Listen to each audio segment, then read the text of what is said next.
Welcome to Business Innovators Radio, featuring industry influencers and trendsetters sharing proven strategies to help you build a better life right now. Hello, listeners. Welcome to Business Innovators Radio.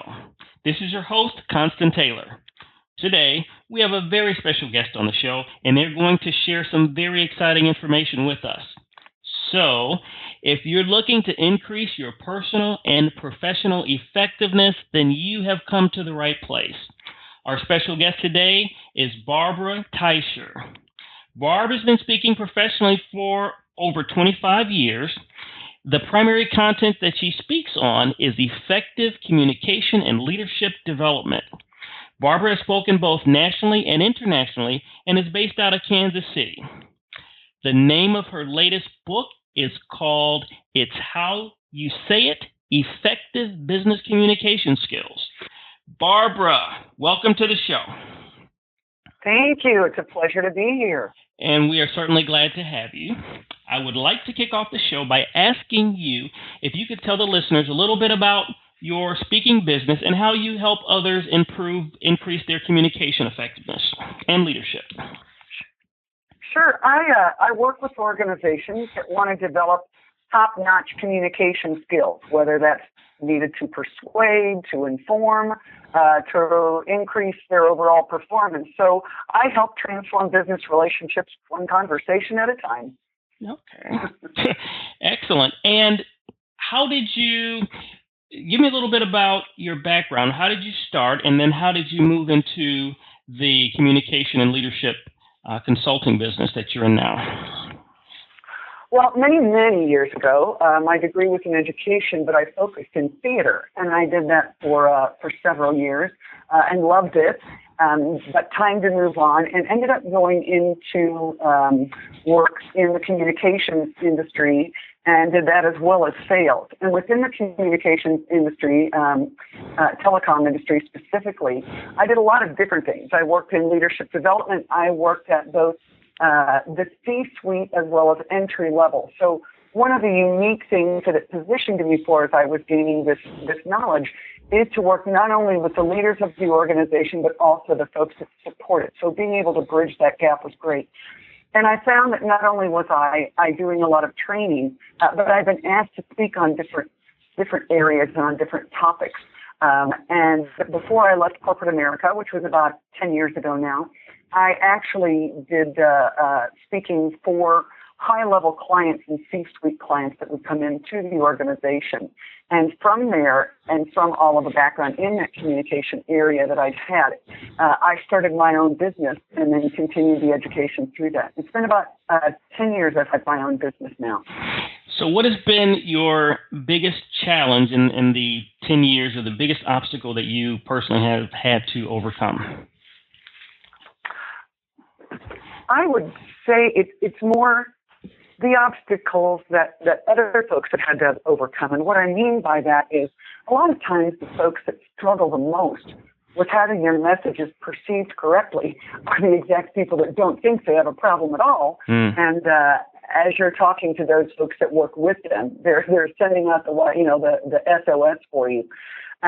And I think that would be one of the largest challenges is for people to realize that they're thinking like themselves, and they're expecting other people to think like them and to react and respond and communicate like them.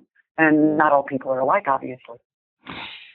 So in terms of effective business communication skills, can you share some basic principles and foundations that you assist your clients with in terms of developing in that area? Absolutely. I think one of the first things is to make people aware that there are challenges to their communication that they may not be aware of. It could be the history that they have with someone, or it could be just a difference in personalities, a diversity issue, an agenda in the workplace. It could be their reputation. There are a lot of different things that happen within that business that may make an impact on communication not going as well as it should. Not to mention the fact that there are also what I'm going to call disconnects. And those disconnects, there are 5 of them. The approach that you use, from a communication standpoint, the nonverbals that you use, your tone of voice, how you react to people and respond to people. And finally, the last one is what I just mentioned, and that is you're thinking like yourself. Kind of hard to get over yourself. And what I have noticed is the higher you go up in an organization and the more position power you'll have, I call it, the more difficult it is for you to see what an impact you are having on those other folks in your organization. So how do you work with them to, especially someone at the C-suite, how do you work with them to improve and to make sure that they understand the impact that they're having on the organization and become more effective at communicating? Well, there's what I call the 6-step, it's how you say it, principle. And the first one is to share with them when they're talking to people, to ask and suggest instead of telling. A lot of times we tell people to do things and we don't really realize we're doing it, and it comes across as very direct and very authoritative. And even though someone has position power, less is more, if that makes sense. I also suggest that they kind of check their facial expressions and body language. There was someone that I worked with once that was a director of a company, and as he was going from one meeting to the next, he would be almost a dead run with this scowl on his face, and it always looked like he was mad at the world. Even though I knew he wasn't, he was just extremely focused, but that's not the way he was coming across. The third thing out of those 6 is to be aware of your tone of voice. That can be either authoritative, as we mentioned, or it could be just the opposite. It could be someone who acts as though they can't make a decision, or they're afraid to be wrong, so they won't be decisive. They won't come out and assert their opinions and things. Step number 4 is to show value in people and show value in their ideas. I truly believe that leadership should be as much as about your journey as a person as it is a destination to your career. You know, show value to people, give kudos, thank them for things, and basically be real. That's step number 6. So just be real. If you make a mistake, be a big enough person to acknowledge that, because whether you do or not, everybody else already knows you have. So you might as well point it out and let them know that you're real, just like they are. Okay. So when you first engage with a company, do you typically engage at one specific level, or are you communicating to a group or a combination? It kind of depends upon the company. So, for instance, let's say I speak at a conference or convention. It could be that folks come up to me after the conference, and there are various levels.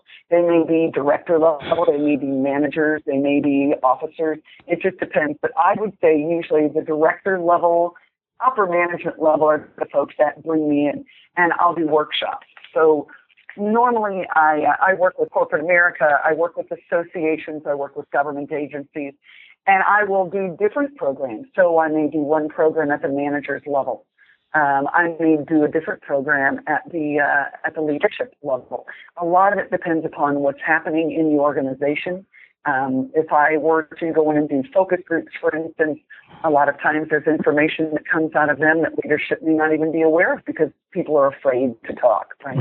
But if there's someone from outside the organization that's seen as objective, it's a lot easier to open up. And then I will customize a program for that organization based upon their goals and the goals of the organization and what's happening at the time. Now, we started off with effective communication as a strategy that you utilize, and then within that you mentioned leadership and leadership development, but there's also a second component, and that is leadership and development. I know that they are intertwined, but how do you work with organizations or individuals to specifically develop their leadership? A lot of it depends upon the organization itself. So, for instance, I might work with an organization who has a group of managers or a department even that doesn't have the skill set that they should. So when I go in to do a program with them, I may do, for lack of a different word, a boot camp, let's say. You know, how do you write an effective review? You know, how do you do effective annual review? And how do you give feedback? You know, what is a way to give feedback that's either just an in the moment or what is something that you may need to sit down because it's something more important? Not only that, but as you're giving feedback, I may do role plays, or they may do role plays rather. What's going well and what needs to change. And once you've said this, how do you think that's going to be received? Or it could be that I work with an organization at the management level, and it could be sales. So it may be that we're talking about different sales strategies.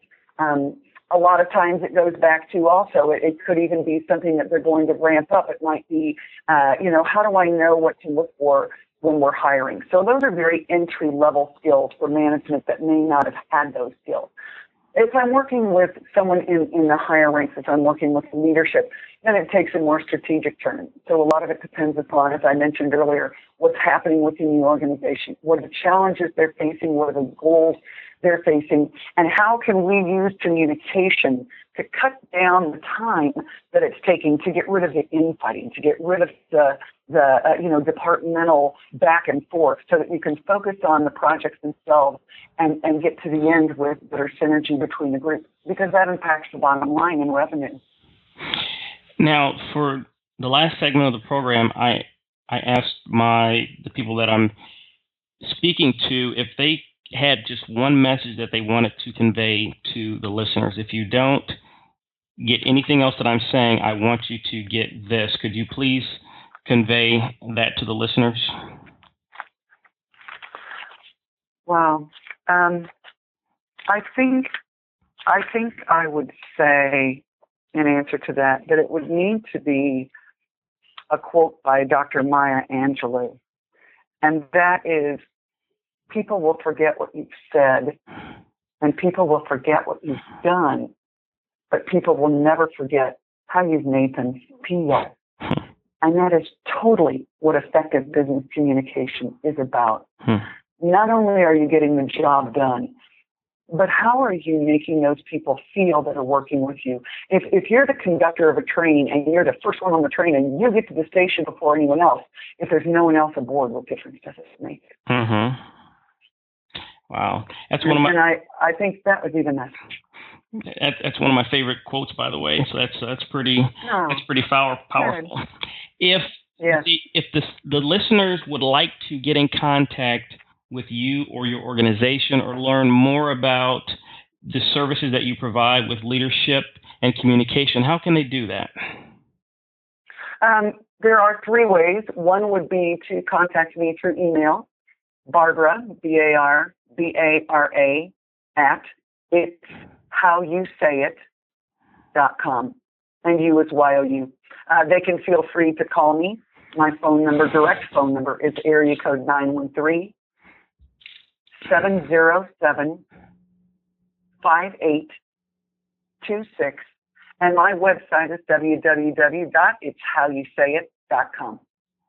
Okay, excellent. And once again, her book is called It's How You Say It, Effective Business Communication Skills. I'd like to thank you so much for coming on the show. It has been a privilege and a pleasure. That was very exciting information that you shared with us, and we really appreciate it, Barb. Thank you, Constance. It was my pleasure. Thank you so much for having me. Thanks for listening to Business Innovators Radio. To hear all episodes featuring leading industry influencers and trendsetters, visit us online at businessinnovatorsradio.com today.